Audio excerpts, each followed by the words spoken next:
29 March 1849 ਨੂੰ ਸਿੱਖ ਕੌਮ ਤੋਂ ਹੀ ਰਾਜ ਜਿਹੜਾ ਉਹ ਅੰਗਰੇਜ਼ਾਂ ਨੇ ਲਿਆ ਸੀ ਔਰ ਗਾਰਡੀਅਨ ਬਣ ਕੇ ਛੋਟੇ ਬੱਚੇ ਦਲੀਪ ਸਿੰਘ ਦਾ। ਸੋ ਸਾਡਾ ਹਿਸਟੋਰੀਕਲ ਕਲੇਮ ਵੀ ਉਹਦੇ ਨਾਲ ਜੁੜਿਆ ਹੋਇਆ, ਸਾਡੀ ਹੋਂਦ ਔਰ ਇੱਕ ਵੱਖਰੀ ਹੋਂਦ ਦੇ ਤੌਰ ਦੇ ਉੱਤੇ ਉਹਨਾਂ ਨੇ ਅੰਗਰੇਜ਼ਾਂ ਨੇ ਵੀ ਸਾਨੂੰ ਮਾਨਤਾ ਦਿੱਤੀ ਹੋਈ ਸੀ।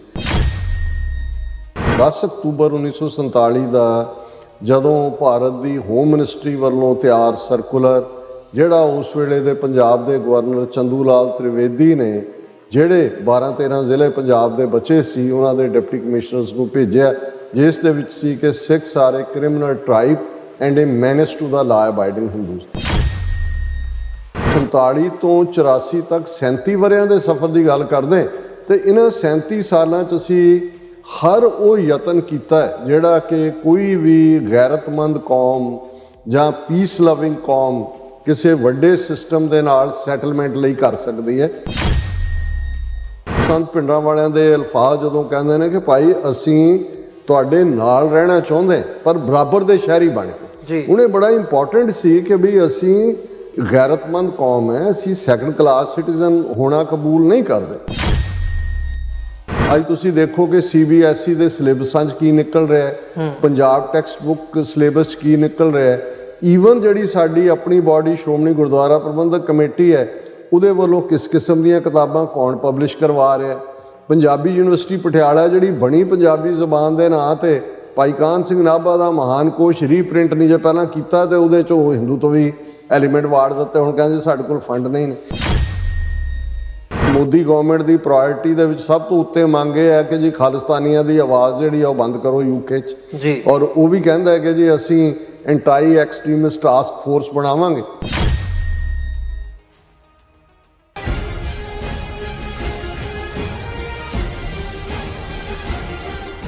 ਵਿਊਅਰਸ ਬ੍ਰੇਕ ਤੋਂ ਬਾਅਦ ਤੁਹਾਡੇ ਸਾਰਿਆਂ ਦਾ ਸਵਾਗਤ ਹੈ। ਗੱਲਬਾਤ ਨੂੰ ਅੱਗੇ ਤੋਰਦੇ ਹਾਂ। ਡਾਕਟਰ ਸਾਹਿਬ, ਜਿਵੇਂ ਤੁਸੀਂ ਜ਼ਿਕਰ ਕੀਤਾ ਵੀ 1984 ਤੋਂ ਬਾਅਦ ਹੀ ਸਟੇਟ ਨੇ ਸਿੱਖਾਂ ਦੇ ਉੱਤੇ ਜਿਹੜੀ ਟੋਟਲ ਵਾਰ ਹੈ ਉਹ ਥੋਪ ਦਿੱਤੀ ਸੀ ਤੇ ਉਹਦੇ ਵੱਖ-ਵੱਖ ਜਿਹੜੇ ਪੜਾਅ ਨੇ ਉਹ ਅਸੀਂ ਦੇਖੇ ਆ। 1984 ਤੋਂ ਲੈ ਕੇ 1986 ਦੇ ਵਿੱਚ ਜਦੋਂ ਖਾਲਿਸਤਾਨ ਦਾ ਐਲਾਨਨਾਮਾ ਹੁੰਦਾ, 1994-95 ਤੱਕ ਜਿਹੜਾ ਪਹਿਲਾ ਪੜਾਅ ਸੀ ਉਹਦਾ ਹਥਿਆਰਬੰਦ ਸੰਘਰਸ਼ ਦਾ ਉਹ ਅਸੀਂ ਦੇਖਿਆ। ਉਹ ਤੋਂ ਬਾਅਦ ਇੱਕ ਕਿਸ ਕਿਸਮ ਦਾ ਮਾਹੌਲ ਹੁੰਦਾ, ਫਿਰ ਇੰਟਰਨੈਸ਼ਨਲ ਤਬਦੀਲੀ ਵੀ ਹੁੰਦੀ ਹੈ ਖਾਸ ਤੌਰ 'ਤੇ 9/11 ਤੋਂ ਬਾਅਦ, ਤੇ ਹੁਣ ਤੱਕ ਮਤਲਬ ਕਈ ਤਰ੍ਹਾਂ ਦੇ ਜਿਹੜੇ ਉਤਾਰ ਚੜਾਅ ਨੇ ਉਹ ਦੇਖੇ ਆ। ਓਵਰਆਲ ਤੁਸੀਂ ਕਿਵੇਂ ਦੇਖ ਰਹੇ ਹੋ ਇਸ ਸਾਰੇ 36ਵੀਂ ਵਰ੍ਹੇਗੰਢ ਮੌਕੇ ਅਸੀਂ ਗੱਲ ਕਰ ਰਹੇ ਹਾਂ, 36 ਸਾਲਾਂ ਦੇ ਟਾਈਮ ਪੀਰੀਅਡ ਨੂੰ ਤੁਸੀਂ ਕਿਵੇਂ ਦੇਖਦੇ ਹੋ? ਤੇ ਖਾਸ ਤੌਰ 'ਤੇ ਜਿਹੜਾ ਸੰਘਰਸ਼ ਹੁੰਦਾ ਇਹਦੇ 'ਤੇ ਸਵਾਲ ਵੀ ਕਈ ਉੱਠਦੇ ਆ ਕਿ ਬਹੁਤ ਵਾਰੀ ਜਿਹੜੇ ਸੰਘਰਸ਼ ਦੇ ਵਿੱਚ ਹੁੰਦੇ ਆ ਜਾਂ ਵਿੱਚ ਰਹੇ ਹੁੰਦੇ ਆ ਜਾਂ ਅੱਜ ਲੀਡ ਕਰ ਰਹੇ ਆ ਉਹਨਾਂ 'ਤੇ ਕਈ ਕਿਸਮ ਦੇ ਜਿਹੜੇ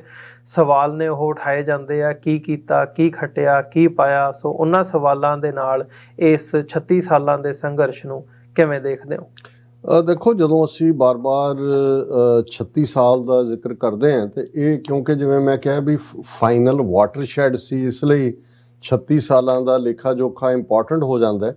ਪਰ ਜੇ ਫੇਅਰਲੀ ਇਹਨੂੰ ਦੇਖਣਾ ਹੋਏ ਤਾਂ ਫਿਰ ਸਾਨੂੰ 75 ਸਾਲ ਦਾ ਲੇਖਾ ਜੋਖਾ ਕਰਨਾ ਪਏਗਾ, ਕਿਉਂਕਿ 15 ਅਗਸਤ 1947 ਨੂੰ ਜਦੋਂ ਦੇਸ਼ ਵੰਡ ਹੁੰਦੀ ਹੈ, ਸਿੱਖ ਕੌਮ ਤੀਸਰੀ ਧਿਰ ਸੀ। ਅਸੀਂ ਅਕਸਰ ਜ਼ਿਕਰ ਕਰਦੇ ਹਾਂ ਰਾਊਂਡ ਟੇਬਲ ਕਾਨਫਰੰਸਿਸ ਦੇ ਵਿੱਚ ਸ਼ਿਰਕਤ, ਸੈਪਰੇਟ ਇਲੈਕਟੋਰੇਟ ਸੀ। 1936-37 ਦੀਆਂ ਚੋਣਾਂ 'ਚ ਸਿੱਖ ਨੁਮਾਇੰਦਿਆਂ ਨੇ ਆਪਣੀ ਅੱਡ ਵੋਟ ਦਾ ਇਸਤੇਮਾਲ ਕੀਤਾ ਸੀ। ਔਰ ਜਿਹੜਾ ਜਦੋਂ ਟਰਾਂਸਫਰ ਆਫ ਪਾਵਰ ਦੇ ਉੱਤੇ ਡਿਸਕਸ਼ਨ ਹੋ ਰਹੀ ਸੀ ਹਾਊਸ ਆਫ ਕਾਮਨਸ ਦੇ ਵਿੱਚ, ਜਾਂ ਉਸ ਤੋਂ ਪਹਿਲਾਂ ਅੰਗਰੇਜ਼ ਡਿਸਕਸ ਕਰ ਰਹੇ ਸੀ। ਸੋ ਸਾਡੀ ਤੀਸਰੀ ਹੋਂਦ, ਔਰ ਇਕੱਲੀ ਇਹੀ ਨਹੀਂ ਕਿ ਵੀ ਅਸੀਂ ਤੀਸਰੀ ਧਿਰ ਸੀ। ਜੇ ਅਸੀਂ ਦੇਖੀਏ ਕਿ 29 ਮਾਰਚ 1849 ਨੂੰ ਸਿੱਖ ਕੌਮ ਤੋਂ ਹੀ ਰਾਜ ਜਿਹੜਾ ਉਹ ਅੰਗਰੇਜ਼ਾਂ ਨੇ ਲਿਆ ਸੀ ਔਰ ਗਾਰਡੀਅਨ ਬਣ ਕੇ ਛੋਟੇ ਬੱਚੇ ਦਲੀਪ ਸਿੰਘ ਦਾ। ਸੋ ਸਾਡਾ ਹਿਸਟੋਰੀਕਲ ਕਲੇਮ ਵੀ ਉਹਦੇ ਨਾਲ ਜੁੜਿਆ ਹੋਇਆ, ਸਾਡੀ ਹੋਂਦ ਔਰ ਇੱਕ ਵੱਖਰੀ ਹੋਂਦ ਦੇ ਤੌਰ ਦੇ ਉੱਤੇ ਉਹਨਾਂ ਨੇ ਅੰਗਰੇਜ਼ਾਂ ਨੇ ਵੀ ਸਾਨੂੰ ਮਾਨਤਾ ਦਿੱਤੀ ਹੋਈ ਸੀ। ਪਰ ਸਾਡੀ ਲੀਡਰਸ਼ਿਪ ਦਾ ਰੋਲ, ਉਸ ਦਾ ਜੇ ਅੱਜ ਜ਼ਿਕਰ ਕਰੀਏ ਤਾਂ ਫਿਰ ਹੋਰ ਵਕਤ ਲੱਗੇਗਾ ਕਿ ਵੀ ਕਿਸ ਕਿਸਮ ਦਾ ਅਹਿਮ ਕਾਰਨਾ ਰੋਲ ਉਹਨਾਂ ਨੇ ਅਦਾ ਕੀਤਾ। ਲੇਕਿਨ ਇਹ ਇਮੀਡੀਏਟਲੀ ਬਾਅਦ 15 ਅਗਸਤ 1947 ਤੋਂ ਬਾਅਦ ਅਸੀਂ 10 ਅਕਤੂਬਰ 1947 ਦਾ ਜਦੋਂ ਭਾਰਤ ਦੀ ਹੋਮ ਮਿਨਿਸਟਰੀ ਵੱਲੋਂ ਤਿਆਰ ਸਰਕੂਲਰ ਜਿਹੜਾ ਉਸ ਵੇਲੇ ਦੇ ਪੰਜਾਬ ਦੇ ਗਵਰਨਰ ਚੰਦੂ ਲਾਲ ਤ੍ਰਿਵੇਦੀ ਨੇ ਜਿਹੜੇ 12-13 ਜ਼ਿਲ੍ਹੇ ਪੰਜਾਬ ਦੇ ਬਚੇ ਸੀ ਉਹਨਾਂ ਦੇ ਡਿਪਟੀ ਕਮਿਸ਼ਨਰਸ ਨੂੰ ਭੇਜਿਆ, ਜਿਸ ਦੇ ਵਿੱਚ ਸੀ ਕਿ ਸਿੱਖ ਸਾਰੇ criminal tribe and a menace to the law abiding Hindus. So Delhi regime ਦੀ ਪਾਲਿਸੀ ਇਸ ਸਰਕੂਲਰ ਦੇ ਨਾਲ ਹੀ ਸੈੱਟ ਹੋ ਗਈ ਸੀ ਕਿ ਸਿੱਖ ਇੱਕ ਜਰਾਇਮ ਪੇਸ਼ਾ ਕਬੀਲਾ ਨੇ ਤੇ ਕਾਨੂੰਨ ਮੰਨਣ ਵਾਲੇ ਹਿੰਦੂਆਂ ਦੇ ਲਈ ਇੱਕ ਵੱਡਾ ਖਤਰਾ ਨੇ। ਸੋ ਜਦੋਂ ਅਸੀਂ 47 ਤੋਂ 84 ਤੱਕ 37 ਵਰਿਆਂ ਦੇ ਸਫ਼ਰ ਦੀ ਗੱਲ ਕਰਦੇ ਤੇ ਇਹਨਾਂ 37 ਸਾਲਾਂ 'ਚ ਅਸੀਂ ਹਰ ਉਹ ਯਤਨ ਕੀਤਾ ਹੈ ਜਿਹੜਾ ਕਿ ਕੋਈ ਵੀ ਗੈਰਤਮੰਦ ਕੌਮ ਜਾਂ ਪੀਸ ਲਵਿੰਗ ਕੌਮ ਕਿਸੇ ਵੱਡੇ ਸਿਸਟਮ ਦੇ ਨਾਲ ਸੈਟਲਮੈਂਟ ਲਈ ਕਰ ਸਕਦੀ ਹੈ ਕਿ ਭਾਈ ਅਸੀਂ ਬਾਵਕਾਰ ਜ਼ਿੰਦਗੀ ਜੀ ਸਕੀਏ। ਉਹਦੇ 'ਚ ਅਸੀਂ ਫਿਰ ਪੰਜਾਬੀ ਸੂਬਾ ਮੋਰਚਾ ਵੀ ਪੰਜਾਬੀ ਸੂਬਾ ਬਣਦਾ ਹੈ, ਕਿਵੇਂ ਸਟੇਟ ਨੂੰ 3 ਹਿੱਸਿਆਂ 'ਚ ਟ੍ਰਾਈਫਰਕੇਟ ਕਰਤਾ ਜਾਂਦਾ ਹੈ, ਪਾਣੀ ਖੋਹ ਲਿਆ ਜਾਂਦਾ ਹੈ, ਰਾਜਧਾਨੀ ਖੋਹ ਲਈ ਜਾਂਦੀ ਹੈ, ਸਾਂਝੀਆਂ ਕੜੀਆਂ ਰੱਖਤੀਆਂ ਜਾਂਦੀਆਂ। ਅੱਜ ਵੀ Punjab and Haryana high court ਹੈ, ਅੱਜ ਵੀ ਪੰਜਾਬ ਤੇ ਹਰਿਆਣੇ ਦਾ ਇੱਕੋ ਹੀ ਗਵਰਨਰ ਹੈ। ਹੁਣ ਜਿਹੜਾ ਭਗਵੰਤ ਮਾਨ ਐਂਡ ਕੰਪਨੀ ਹੈ, RSS ਦੀ B ਟੀਮ ਕੇਜਰੀਵਾਲ ਦੀ ਬਣਾਈ ਹੈ, ਇਹਨਾਂ ਨੇ ਤਾਂ 18 ਮਹਿਕਮੇ ਜਾ ਕੇ ਪੰਜਾਬ ਦੇ ਯੂਨੀਅਨ ਟੈਰੀਟਰੀ ਦਿੱਲੀ ਦੇ ਹਵਾਲੇ ਕਰ ਦਿੱਤੇ ਨੇ। ਸੋ ਇਹ ਪਾਰਟ ਤਾਂ ਚੱਲ ਹੀ ਰਿਹਾ ਸੀ। ਧਰਮਯੁੱਧ ਮੋਰਚਾ ਫਾਈਨਲ ਅਟੈਂਪਟ ਸੀ ਕਿ ਭਾਈ ਅਸੀਂ ਬਾਵਕਾਰ ਔਰ ਸੰਤ ਪਿੰਡਾਂ ਵਾਲਿਆਂ ਦੇ ਅਲਫਾਜ਼ ਜਦੋਂ ਕਹਿੰਦੇ ਨੇ ਕਿ ਭਾਈ ਅਸੀਂ ਤੁਹਾਡੇ ਨਾਲ ਰਹਿਣਾ ਚਾਹੁੰਦੇ ਪਰ ਬਰਾਬਰ ਦੇ ਸ਼ਹਿਰੀ ਬਣ ਕੇ, ਉਹਨੇ ਬੜਾ ਇੰਪੋਰਟੈਂਟ ਸੀ ਕਿ ਵੀ ਅਸੀਂ ਗੈਰਤਮੰਦ ਕੌਮ ਹੈ, ਅਸੀਂ ਸੈਕੰਡ ਕਲਾਸ ਸਿਟੀਜ਼ਨ ਹੋਣਾ ਕਬੂਲ ਨਹੀਂ ਕਰਦੇ। ਲੇਕਿਨ ਇੰਦਰਾ ਗਾਂਧੀ ਜਿਹੜੀ ਕਿ ਰਿਪਰੈਜ਼ੈਂਟ ਕਰ ਰਹੀ ਸੀ ਉਸ ਹਿੰਦੂਤਵਾ ਜਿਹਨੂੰ ਅੱਜ ਕਹਿੰਦੇ ਨੇ, ਉਦੋਂ ਬ੍ਰਾਹਮਣਵਾਦ ਦੇ ਥਾਟ ਨੂੰ, ਜਿਹਦੀ ਬੈਕ ਦੇ ਉੱਤੇ ਭਾਰਤ ਦੀਆਂ ਸਾਰੀਆਂ ਸਿਆਸੀ ਧਿਰਾਂ, BJP ਦਾ ਪ੍ਰੈਜ਼ੀਡੈਂਟ ਤਾਂ ਅਟਲ ਬਿਹਾਰੀ ਵਾਜਪਾਈ ਉਹਨੂੰ ਦੁਰਗਾ ਦਾ ਅਵਤਾਰ ਕਹਿੰਦਾ, ਪਰ ਤੁਸੀਂ ਕਮਿਊਨਿਸਟ ਪਾਰਟੀਆਂ ਈਵਨ ਦੂਸਰੀਆਂ ਖੇਤਰੀ ਪਾਰਟੀਆਂ ਦਾ ਵੀ ਰੋਲ ਦੇਖੋ। ਸਿੱਖਾਂ ਲਈ ਕਿਸੇ ਨੇ ਹਾਂ ਦਾ ਨਾਰਾ ਨਹੀਂ ਮਾਰਿਆ ਜੂਨ 84 'ਚ ਜਦੋਂ ਘੱਲੂਘਾਰਾ ਵਰਤਾਇਆ ਜਾਂਦਾ ਹੈ।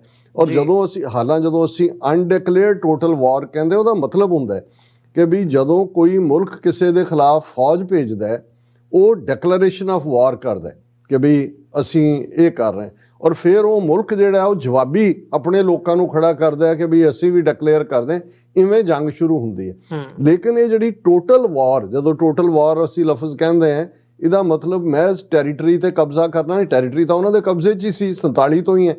ਹੁਣ ਇਸ ਸਾਰੇ ਦੇ ਇਨਗਰੀਡੀਐਂਟ ਨੇ ਜਿਹਦੇ 'ਚ ਫਿਜ਼ੀਕਲ ਜੈਨੋਸਾਈਡ ਹੈ। ਜਦੋਂ ਅਸੀਂ ਹਿਸਟੋਰੀਕਲ ਜੈਨੋਸਾਈਡ ਦੀ ਗੱਲ ਕਰਦੇ ਹਾਂ, 4 ਸਦੀਆਂ ਪੁਰਾਣਾ ਅਕਾਲ ਤਖਤ, ਔਰ ਖਾਸ ਤੌਰ ਤੇ 18ਵੀਂ ਸਦੀ ਤੋਂ, ਔਰ ਜਿਹਨੂੰ ਉਸ ਨੂੰ ਖੰਡਰਾਤ ਬਣਾ ਦਿੱਤਾ ਜਾਂਦਾ। ਫਿਰ ਅਸੀਂ ਜਦੋਂ ਸਿੱਖ ਰੈਫਰੈਂਸ ਲਾਇਬ੍ਰੇਰੀ ਦਾ ਸਾਰਾ ਖਜ਼ਾਨਾ ਜਿਹੜਾ ਸਾਡਾ 5.5 ਸਦੀਆਂ ਦਾ 18ਵੀਂ ਸਦੀ ਦੇ ਘੱਲੂਘਾਰਿਆਂ 'ਚੋਂ ਬਚ ਕੇ ਨਿਕਲਿਆ ਉਹਦੀ ਗੱਲ ਕਰਦੇ, ਤੇ ਇਹ ਸਾਡੀ ਹਿਸਟਰੀ ਔਰ ਦੂਸਰੇ ਦਾ ਮਲੀਆਮੇਟ। ਔਰ ਅੱਜ ਉਹ ਤਾਂ ਲੁੱਟਿਆ, ਪਰ ਅੱਜ ਜਦੋਂ ਅਸੀਂ ਕਹਿੰਦੇ ਹਾਂ ਵੀ ਔਨ ਗੋਇੰਗ ਟੋਟਲ ਵਾਰ ਜਾਰੀ ਹੈ, ਅੱਜ ਤੁਸੀਂ ਦੇਖੋ ਕਿ CBSE ਦੇ ਸਿਲੇਬਸਾਂ 'ਚ ਕੀ ਨਿਕਲ ਰਿਹਾ ਹੈ, ਪੰਜਾਬ ਟੈਕਸਟ ਬੁੱਕ ਸਿਲੇਬਸ 'ਚ ਕੀ ਨਿਕਲ ਰਿਹਾ ਹੈ। ਈਵਨ ਜਿਹੜੀ ਸਾਡੀ ਆਪਣੀ ਬਾਡੀ ਸ਼੍ਰੋਮਣੀ ਗੁਰਦੁਆਰਾ ਪ੍ਰਬੰਧਕ ਕਮੇਟੀ ਹੈ, ਉਹਦੇ ਵੱਲੋਂ ਕਿਸ ਕਿਸਮ ਦੀਆਂ ਕਿਤਾਬਾਂ ਕੌਣ ਪਬਲਿਸ਼ ਕਰਵਾ ਰਿਹਾ।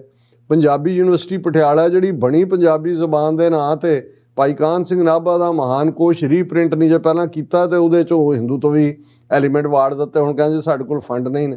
ਸੋ ਇਹ ਇੱਕ ਤਰੀਕਾ ਹੈ। ਔਰ ਅਕਸਰ ਜਦੋਂ ਅਸੀਂ ਇਸ ਹਵਾਲੇ ਨਾਲ ਗੱਲ ਕਰਦੇ ਹਾਂ ਕਿ ਭਾਈ ਕਿਵੇਂ ਇਹ ਜਿਹੜੇ ਜੈਨੋਸਾਈਡ ਹੁੰਦੇ ਨੇ ਉਹ ਕਿਸ ਲੈਵਲ ਤੇ ਹੁੰਦੇ ਨੇ, ਅਸੀਂ ਫਿਰ ਇਕਨੋਮਿਕਲ ਜਦੋਂ ਉਹਨਾਂ ਸਾਡਾ ਪਾਣੀ ਖੋਇਆ ਸੀ ਉਦੋਂ ਹੀ ਸ਼ੁਰੂ ਹੋ ਗਿਆ।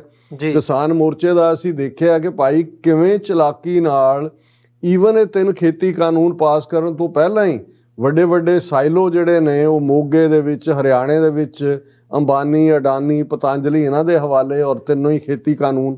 ਇਹ ਕਿਸ ਪਾਸ, ਇਹ ਇਕਨੋਮਿਕਲ ਜੈਨੋਸਾਈਡ। ਕਿ ਜਦੋਂ ਅਸੀਂ ਦੇਖਦੇ ਹਾਂ ਕਿ ਭਾਈ ਤੁਹਾਡੇ ਕੋਲੋਂ ਤੁਹਾਡੀਆਂ ਜ਼ਮੀਨਾਂ ਖੋਹਣ ਦਾ, ਹੁਣ ਜੇ ਉਹ ਨਹੀਂ ਖੋਹ ਸਕੇ, ਕਾਨੂੰਨ ਵਾਪਸ ਲੈਣ ਤੇ ਮਜਬੂਰ ਹੋਏ ਨੇ, ਤੇ ਤੁਸੀਂ ਦੇਖੋ ਕਿ ਕਿਸ ਕਿਸਮ ਦੀ ਤੰਗਦਸਤੀ ਹੈ। ਜੇ ਤੁਸੀਂ ਪਿਛਲੇ ਕੁਝ ਹਫ਼ਤਿਆਂ 'ਚ ਦੇਖੋ ਤੇ ਪਿਛਲੇ ਵਰੇ ਦੇ ਸੁਸਾਈਡਸ ਨਾਲ ਕੰਪੇਅਰ ਕਰੋ, ਜਦੋਂ ਕਿ ਈਵਨ ਮੋਰਚਾ ਚੱਲ ਰਿਹਾ ਸੀ, 3 ਗੁਣਾ ਜਿਹੜੀਆਂ ਖੁਦਕੁਸ਼ੀਆਂ ਕਿਸਾਨਾਂ ਨੇ ਪੰਜਾਬ 'ਚ ਕੀਤੀਆਂ ਨੇ। ਕੀ ਹਾਲ 'ਚ ਸੋ ਇਹ ਜਿਹੜੀ ਲਗਾਤਾਰਤਾ ਨਾਲ, ਔਰ ਜੇ ਅਸੀਂ ਪੰਜਾਬ ਦੇ ਵੇਰਵੇ 'ਚ ਜਾਈਏ, ਫਿਰ ਇੱਕਦਮ ਜੂਨ 84 ਤੋਂ ਬਾਅਦ ਪੰਜਾਬ ਦੇ 12,000 ਤੋਂ ਜ਼ਿਆਦਾ ਪਿੰਡਾਂ, ਜਿਸ ਦੂਸਰੇ ਆਪਰੇਸ਼ਨ ਦਾ ਨਾਂ ਵੁੱਡ ਰੋਜ਼ ਰੱਖਿਆ ਗਿਆ, ਉਹਦੇ ਥੱਲੇ ਕਿਵੇਂ ਹਜ਼ਾਰਾਂ ਸਿੱਖ ਨੌਜਵਾਨਾਂ ਦੀ ਨਸਲਕੁਸ਼ੀ। ਆਰਮੀ ਦਾ ਫੋਰਟਨਾਈਟਲੀ ਬਾਤਚੀਤ ਇਸ ਦੀ ਦੱਸ ਪਾਉਂਦਾ ਹੈ ਕਿ ਕਿਵੇਂ ਉਹਨਾਂ ਨੇ ਟਾਰਗੇਟ ਕੀਤਾ ਕਿ ਭਾਈ ਸਿੱਖ ਅੰਮ੍ਰਿਤਧਾਰੀਆਂ ਨੂੰ ਟਾਰਗੇਟ ਕਰਨਾ ਹੈ। ਇਹ ਬਾਹਰੋਂ ਦੇਖਣ ਨੂੰ ਭੋਲੇ ਭਾਲੇ ਨੇ, ਪਰ basically they are committed to arson murder and loot. ਉਸ ਸਾਰੇ ਦੌਰ 'ਚ ਫਿਰ ਅਸੀਂ ਸਰ ਜਸਵੰਤ ਸਿੰਘ ਖਾਲੜਾ ਔਰ ਦੂਸਰੇ ਹਿਊਮਨ ਰਾਈਟਸ ਦੇ ਐਕਟਿਵਿਸਟ ਦਾ ਕੰਮ ਦੇਖਦੇ ਹਾਂ। ਕਿਵੇਂ ਜੇ ਅੱਜ 15 ਜਾਂ 20 ਬੰਦਿਆਂ ਦੀ ਕੋਈ ਗ੍ਰੇਵ ਯੂਕਰੇਨ 'ਚੋਂ ਨਿਕਲਦੀ ਹੈ ਤੇ ਕਿਵੇਂ even United nation secretary general ਕਹਿ ਰਿਹਾ ਵੀ ਹੀਨਸ ਵਾਰ ਕ੍ਰਾਈਮ ਹੈ ਔਰ ਇਹ ਵਾਰ ਕ੍ਰਿਮੀਨਲ ਹੈ ਪੁਤਨ। ਪਰ ਅਸੀਂ ਦੇਖਦੇ ਹਾਂ ਵੀ ਸਾਡੀ ਮਾਸ ਕ੍ਰੀਮੇਸ਼ਨਸ ਜਿਹੜੀਆਂ ਨੇ ਕਿਵੇਂ ਉਹਨਾਂ ਨੇ ਅਨਆਇਡੈਂਟੀਫਾਈਡ ਬਾਡੀਜ਼ ਦੀਆਂ 3 ਸ਼ਮਸ਼ਾਨ ਘਾਟਾਂ 'ਚ ਹੀ ਅਸੀਂ 2500 ਤੋਂ ਜ਼ਿਆਦਾ ਡੈੱਡ ਬਾਡੀਜ਼ ਦੇਖਦੇ ਹਾਂ, ਜਿਹੜਾ ਪੰਜਾਬ ਦੇ ਹਵਾਲੇ ਨਾਲ ਜੇ ਨੰਬਰ ਦੇਖਣਾ ਹੋਏ ਤਾਂ 25,000 ਨੂੰ ਐਕਸੀਡ ਕਰ ਜਾਂਦਾ। ਹੁਣ ਇਹਦੀ ਕੰਟੀਨਿਊਟੀ ਔਰ ਕੱਲੀ ਗੱਲ ਕਿਉਂਕਿ ਸਿੱਖ ਕੌਮ ਕੱਲੀ ਪੰਜਾਬ ਬੇਸਡ ਨਹੀਂ ਸੀ, ਬਾਹਰਲੇ ਸੂਬਿਆਂ ਦੇ ਨਵੰਬਰ 84 ਦੀ ਨਸਲਕੁਸ਼ੀ ਅਸੀਂ ਕਿਵੇਂ ਭੁੱਲ ਸਕਦੇ ਹਾਂ ਕਿ ਭਾਰਤ ਭਰ ਦੇ ਵਿੱਚ ਇੱਕ ਪੂਰਾ ਆਰਗੇਨਾਈਜ਼ਡ ਕਾਰਨੇਜ, ਆਰਗੇਨਾਈਜ਼ਡ ਜੈਨੋਸਾਈਡ ਸਿੱਖਾਂ ਦਾ ਕੀਤਾ ਗਿਆ। ਫਿਰ ਆਊਟਸਾਈਡ ਵਰਲਡ ਦੇ ਵਿੱਚ, ਦੁਨੀਆ ਦੇ ਵਿੱਚ ਕਿਵੇਂ ਭਾਰਤੀ ਏਜੰਸੀਆਂ ਨੇ ਕੈਨੇਡਾ 'ਚ 1985 'ਚ ਏਅਰ ਇੰਡੀਆ ਦਾ ਡਿਜ਼ਾਸਟਰ ਕਰਵਾ ਕੇ ਖਾਲਿਸਤਾਨ ਦੀ ਮੂਵਮੈਂਟ ਨੂੰ ਦਹਿਸ਼ਤਗਰਦੀ ਦੇ ਖਾਤੇ 'ਚ ਪਾਉਣ ਦੀ ਕੋਸ਼ਿਸ਼ ਕੀਤੀ। ਜਦੋਂ ਅਸੀਂ ਗੱਲਬਾਤ ਕਰ ਰਹੇ ਹਾਂ, ਅਜੇ ਪਿਛਲੇ ਹਫ਼ਤੇ ਬੋਰਿਸ ਜੌਨਸਨ ਯੂਕੇ ਦਾ ਪ੍ਰਾਈਮ ਮਿਨਿਸਟਰ ਭਾਰਤ ਦੇ 2 ਰੋਜ਼ਾ ਦੌਰੇ ਤੇ ਜਾਂਦਾ ਹੈ ਔਰ ਮੋਦੀ ਗਵਰਨਮੈਂਟ ਦੀ ਪ੍ਰਾਇੋਰਟੀ ਦੇ ਵਿੱਚ ਸਭ ਤੋਂ ਉੱਤੇ ਮੰਗ ਇਹ ਹੈ ਕਿ ਜੀ ਖਾਲਿਸਤਾਨੀਆਂ ਦੀ ਆਵਾਜ਼ ਜਿਹੜੀ ਆ ਉਹ ਬੰਦ ਕਰੋ ਯੂਕੇ 'ਚ ਜੀ। ਔਰ ਉਹ ਵੀ ਕਹਿੰਦਾ ਹੈ ਕਿ ਜੀ ਅਸੀਂ ਐਂਟਾਈ ਐਕਸਟ੍ਰੀਮਿਸਟ ਟਾਸਕ ਫੋਰਸ ਬਣਾਵਾਂਗੇ। ਔਰ ਈਵਨ ਬ੍ਰਿਟਨ ਦੀ ਪਾਰਲੀਮੈਂਟ ਜਿਹੜਾ ਇੱਕ ਕਾਨੂੰਨ ਪਾਸ ਕਰ ਰਹੀ ਹੈ ਕਿ ਵੀ ਜਿਹਦੇ ਥੱਲੇ ਕਿਸੇ ਦੀ ਵੀ ਸਿਟੀਜ਼ਨਸ਼ਿਪ ਸਟ੍ਰਿਪ ਕੀਤੀ ਜਾ ਸਕਦੀ ਹੈ ਜੋ ਯੂਕੇ ਦੀ ਸਿਕਿਉਰਿਟੀ ਨੂੰ ਖਤਰਾ ਹੈ। ਹੁਣ ਇਹ ਕਾਹਦੇ ਲਈ, ਕੌਣ ਇਹਨਾਂ ਤੋਂ ਕਰਵਾ ਰਿਹਾ? ਕਿਉਂਕਿ ਇਹ ਜਿਹੜੀ ਟੋਟਲ ਵਾਰ ਹੈ ਉਹਦੇ 'ਚ ਈਵਨ ਸਿੱਖਾਂ ਨੂੰ, ਡਾਇਸਪੋਰਾ ਦੀ ਆਵਾਜ਼ ਨੂੰ ਵੀ ਬੰਦ ਕਰਨ ਦੇ ਲਈ ਉਹ ਵਪਾਰ ਨੂੰ ਜਿਹੜਾ ਇੱਕ ਮੁਦਰਾ ਦੇ ਤੌਰ ਤੇ, ਇੱਕ ਕਰੰਸੀ ਦੇ ਤੌਰ ਤੇ ਵਰਤ ਰਹੇ ਨੇ। ਔਰ ਇਹ ਯੂਕੇ 'ਚ ਅਸੀਂ ਦੇਖਦੇ ਹਾਂ ਕਿ 84 ਤੋਂ ਇੱਕਦਮ ਬਾਅਦ ਰਾਜੀਵ ਗਾਂਧੀ ਨੇ ਜਦੋਂ ਜਗੁਆਰ ਜਹਾਜ਼ ਜਿਹੜੇ ਕਿ ਪਹਿਲਾਂ ਉਹਨਾਂ ਦੇ ਹੀ ਆਪਣੇ ਏਅਰ ਫੋਰਸ ਐਕਸਪਰਟਸ ਨੇ ਰਿਜੈਕਟ ਕੀਤੇ ਹੋਏ ਸੀ, ਉਹ ਆਇਆ, ਉਹਨੇ ਕਿਹਾ ਜੀ ਅਸੀਂ ਲੈ ਲੈਂਦੇ ਹਾਂ ਇਹ, ਲੇਕਿਨ ਤੁਸੀਂ ਇਹ ਸਪਰੈਸ ਕਰੋ। ਸਾਡੇ ਸਾਹਮਣੇ ਮਾਰਗਰੇਟ ਥੈਚਰ ਨੇ ਜਿਹੜਾ ਕੀ ਕੀਤਾ, ਕਿਵੇਂ ਉਸ ਨੇ ਇੰਦਰਾ ਗਾਂਧੀ ਦੇ ਲਈ ਫਰਵਰੀ 1984 'ਚ ਵੀ ਜਿਹੜਾ ਰੋਲ ਅਦਾ ਕੀਤਾ, ਜੂਨ 84 ਦੇ ਘੱਲੂਘਾਰੇ ਤੱਕ ਪਹੁੰਚਣ ਤੋਂ ਪਹਿਲਾਂ ਔਰ ਬਾਅਦ ਦੇ ਵਿੱਚ ਕਿਵੇਂ ਕੀਤਾ। ਕੈਨੇਡਾ 'ਚ ਅਸੀਂ ਦੇਖਦੇ ਹਾਂ ਕਿ ਕਿਵੇਂ ਡਿਪਲੋਮੇਸੀ, ਜਸਟਿਨ ਟਰੂਡੋ ਉਹਨਾਂ ਦੀ ਫੈਮਿਲੀ ਨੂੰ ਕਿਵੇਂ ਬੇਇੱਜ਼ਤ ਕੀਤਾ ਗਿਆ, ਕਿਵੇਂ ਦਬਾਅ ਬਣਾਇਆ ਗਿਆ। ਔਰ ਈਵਨ ਕਿਸ ਹੱਦ ਤੱਕ ਇਹਨਾਂ ਦੀ ਇੰਟਰਫੇਰੈਂਸ ਸਾਡੇ ਗੁਰਦੁਆਰਿਆਂ ਔਰ ਸਿੱਖ ਸੰਸਥਾਵਾਂ 'ਚ ਹੈ। ਜਰਮਨ ਦੇ ਵਿੱਚ 2 ਕੇਸ ਨੇ ਜਿਹਦੇ 'ਚ ਕਿ ਇੰਡੀਅਨ ਏਜੰਸੀਆਂ ਦੀ ਇੰਟਰਫੇਰੈਂਸ ਵਾਲੇ ਲੋਕ ਜਿਹੜੇ ਉਹਨਾਂ ਦੇ ਏਜੰਟ ਸੀ, ਟਾਊਟ ਸੀ, ਉਹਨਾਂ ਦੀ ਕਨਵਿਕਸ਼ਨ ਹੋਈ। ਸੋ ਕੁੱਲ ਜਦੋਂ ਅਸੀਂ ਇਹ ਟੋਟਲ ਵਾਰ ਦੇ ਵਾਲੇ ਨਾਲ ਉਹਨਾਂ ਨੇ ਇਹ ਟਿਲ ਲਾਇਆ ਹੋਇਆ ਹੈ ਕਿ ਸਿੱਖਾਂ ਨੂੰ ਬਾਈ ਹਰ ਹੀਲੇ, ਹਰ ਲੈਵਲ ਤੋਂ ਬਦਨਾਮ ਕਰਨਾ। ਔਰ ਅਸੀਂ ਇਹ ਦੇਖ ਰਹੇ ਹਾਂ ਦੂਸਰੇ ਲੈਵਲ ਦੀ ਘੁਸਪੈਠ ਇੰਦਰਾ ਗਾਂਧੀ ਨੇ, ਰਾਜੀਵ ਗਾਂਧੀ ਨੇ ਜਾਂ ਨਰਸਿਮਹਾ ਰਾਓ ਨੇ ਸਟਿਕ ਦਾ ਇਸਤੇਮਾਲ ਕੀਤਾ, ਪਰ ਅੱਜ ਜਿਹਨਾਂ ਹਿੰਦੂ ਤਵੀਆਂ ਦੇ ਕੋਲ ਹਕੂਮਤ ਹੈ ਉਹ ਕੈਰਟ ਦਾ ਇਸਤੇਮਾਲ ਵੀ ਕਰ ਰਹੇ ਨੇ। ਉਹਨਾਂ ਨੇ ਕਿਵੇਂ ਜਿਹੜਾ ਸਾਡੀਆਂ ਮੇਜਰ ਗੁਰਦੁਆਰਾ ਕਮੇਟੀਆਂ ਤੇ ਅੱਜ ਦਿੱਲੀ ਗੁਰਦੁਆਰਾ ਪ੍ਰਬੰਧਕ committee, Patna Sahib Gurdwara committee, Hazur Sahib committee, Jammu and Kashmir Gurdwara board, ਇਹ ਸਾਰੇ ਜਿਹੜੇ ਨੇ ਉਹ ਉਹਨਾਂ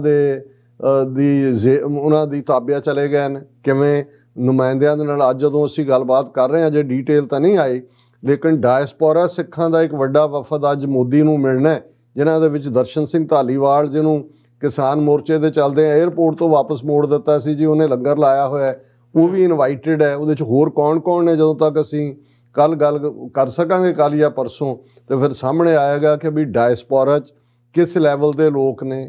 ਕੈਨੇਡਾ ਦੇ ਹਵਾਲੇ ਨਾਲ ਅਸੀਂ ਦੇਖਦੇ ਹਾਂ ਰਿਪਦਮਨ ਸਿੰਘ ਮਲਕ ਵਰਗੇ ਪਹਿਲਾਂ ਜਿਹਨਾਂ ਨੂੰ ਵਰਤ ਕੇ ਸਿੱਖਾਂ ਨੂੰ ਬਦਨਾਮ ਕੀਤਾ ਗਿਆ ਏਅਰ ਇੰਡੀਆ ਲਈ, ਉਹਨਾਂ ਨੂੰ ਹੀ ਵਾਪਸ ਸੱਦ ਕੇ, ਔਰ ਇਹ ਕਿਸ ਕਿਸਮ ਦੇ ਮੋਲ ਟਾਊਟ, ਈਵਨ ਯੂਕੇ ਦੇ ਹਵਾਲੇ ਨਾਲ, ਮੈਂ ਉਹ ਨਾਂ ਨਹੀਂ ਲੈਣਾ ਚਾਹੁੰਦਾ, ਲੇਕਿਨ ਕਿਹੜੇ ਲੋਕ ਨੇ ਜਿਹੜੇ ਉੱਥੇ ਜਾ ਰਹੇ ਨੇ, ਮੋਦੀ ਨੂੰ ਵਧਾਈਆਂ ਦੇ ਰਹੇ ਨੇ ਜੀ, ਇਹ ਗੁਰੂ ਤੇਗ ਬਹਾਦਰ ਸਾਹਿਬ ਦਾ 400 ਸਾਲਾ ਤੁਸੀਂ ਬੜਾ ਜ਼ਬਰਦਸਤ ਬਣਾਇਆ। ਇਹਨਾਂ ਨੂੰ ਇਹ ਭੁੱਲ ਜਾਂਦਾ ਹੈ ਵੀ 1975 'ਚ ਗੁਰੂ ਤੇਗ ਬਹਾਦਰ ਸਾਹਿਬ ਦਾ 300 ਸਾਲਾ ਸ਼ਤਾਬਦੀ ਇਵੇਂ ਹੀ ਇੰਦਰਾ ਗਾਂਧੀ ਨੇ ਬੜੀ ਤਾਮ ਝਾਮ ਨਾਲ ਗਿਆਨੀ ਜ਼ੈਲ ਸਿੰਘ ਰਾਹੀਂ ਮਨਵਾਈ ਸੀ। ਔਰ ਅਨੰਦਪੁਰ ਸਾਹਿਬ ਤੋਂ ਦਿੱਲੀ ਤੱਕ ਵੱਡਾ ਗੁਰੂ ਗੋਬਿੰਦ ਸਿੰਘ ਮਾਰਗ ਵੀ ਬਣਾਇਆ ਗਿਆ ਸੀ ਕਿ ਜੀ ਅਸੀਂ ਕਰ ਰਹੇ ਹਾਂ। ਔਰ ਇੰਦਰਾ ਗਾਂਧੀ ਨੇ ਖੁਦ ਦਿੱਲੀ 'ਚ ਪਾਰਟਿਸਿਪੇਟ ਕੀਤਾ ਸੀ ਓਪਨ ਵੱਡੇ ਪੰਡਾਲ ਦੇ ਵਿੱਚ। ਲੇਕਿਨ 9 ਸਾਲ ਬਾਅਦ ਉਹ ਕੀ ਕਰਦੀ ਹੈ ਸਿੱਖਾਂ ਦੇ ਨਾਲ। ਸੋ RSS ਦੀ ਨੀਤੀ ਜਿਹੜੀ ਦੁਰਗਾ ਬਣਾਉਂਦੀ ਆ RSS ਇੰਦਰਾ ਗਾਂਧੀ ਨੂੰ, ਜਿਨ੍ਹਾਂ ਦਾ ਰੋਲ, ਜਿਨ੍ਹਾਂ ਦੇ ਕਨਸਟੀਟਿਊਸ਼ਨ ਦੇ ਵਿੱਚ ਹੀ ਸਿੱਖਾਂ ਬਹੁਤੀਆਂ ਜੈਨੀਆਂ ਨੂੰ ਹਿੰਦੂ ਬਣਾਇਆ ਹੋਇਆ ਹੈ, ਜਿਹੜੇ ਸਿੱਖਾਂ ਨੂੰ ਦੀ ਵੱਖਰੀ ਹੋਂਦ ਨੂੰ ਮੰਨਦੇ ਹੀ ਨਹੀਂ ਨੇ, ਔਰ ਜਿਨ੍ਹਾਂ ਦੀ ਬੀਜੇਪੀ ਪਾਰਟੀ ਜਿਹੜੀ ਅੱਜ ਹਕੂਮਤ 'ਚ ਹੈ, ਜਦੋਂ ਦਰਬਾਰ ਸਾਹਿਬ ਤੇ ਹਮਲਾ ਹੁੰਦਾ ਹੈ ਤੇ ਉਹ ਰੈਜ਼ੋਲੂਸ਼ਨ ਕਰਦੇ ਨੇ ਵਰਕਿੰਗ ਕਮੇਟੀ 'ਚ ਕਿ ਇਹ ਤਾਂ 6 ਮਹੀਨੇ ਪਹਿਲੇ ਹੋਣਾ ਚਾਹੀਏ ਥਾ। ਅਡਵਾਨੀ ਜਿਹੜਾ ਹਿੰਦੂ ਰੱਥ ਲੈ ਕੇ ਸਾਰੇ ਪਾਸੇ ਨਿਕਲਦਾ ਹੈ, ਉਹ ਕਹਿੰਦਾ ਜੀ ਮੈਂ ਪ੍ਰੇਰਿਆ ਇੰਦਰਾ ਗਾਂਧੀ ਨੂੰ। ਸੋ ਇਹ ਜਿਹੜਾ ਅੱਜ ਅਸੀਂ ਦੇਖਦੇ ਹਾਂ ਕਿ ਇੰਦਰਾ ਗਾਂਧੀ ਦਾ ਜਿਹੜਾ ਜੂਨ 84 ਤੋਂ ਲੈ ਕੇ ਅੱਜ ਮੋਦੀ ਤੱਕ ਦਾ ਰੋਲ ਹੈ, ਹਰ ਲੈਵਲ ਦੇ ਉੱਤੇ ਇੰਡੀਅਨ ਸਟੇਟ ਦੀ ਸਿੱਖਾਂ ਦੇ ਖਿਲਾਫ ਇਹ ਟੋਟਲ ਵਾਰ ਜਾਰੀ ਹੈ, ਹਰ ਫੀਲਡ ਦੇ ਵਿੱਚ, ਹਰ ਲੈਵਲ ਦੇ ਉੱਤੇ, ਔਰ ਸਾਨੂੰ ਇਸ ਤੋਂ ਜਾਗਰੂਕ ਹੋਣ ਦੀ ਲੋੜ ਹੈ। ਜੀ ਡਾਕਟਰ ਸਾਹਿਬ, ਬਿਲਕੁਲ। ਇੱਥੇ ਇੱਕ ਛੋਟੇ ਜਿਹੇ ਕਮਰਸ਼ੀਅਲ ਬ੍ਰੇਕ ਲਈ ਰੁਕਦੇ ਹਾਂ। ਵਿਊਅਰਸ, ਇੱਕ ਬ੍ਰੇਕ ਤੋਂ ਬਾਅਦ ਦੁਬਾਰਾ ਇਸ ਗੱਲਬਾਤ ਨੂੰ ਅੱਗੇ ਕੰਟੀਨਿਊ ਕਰਾਂਗੇ।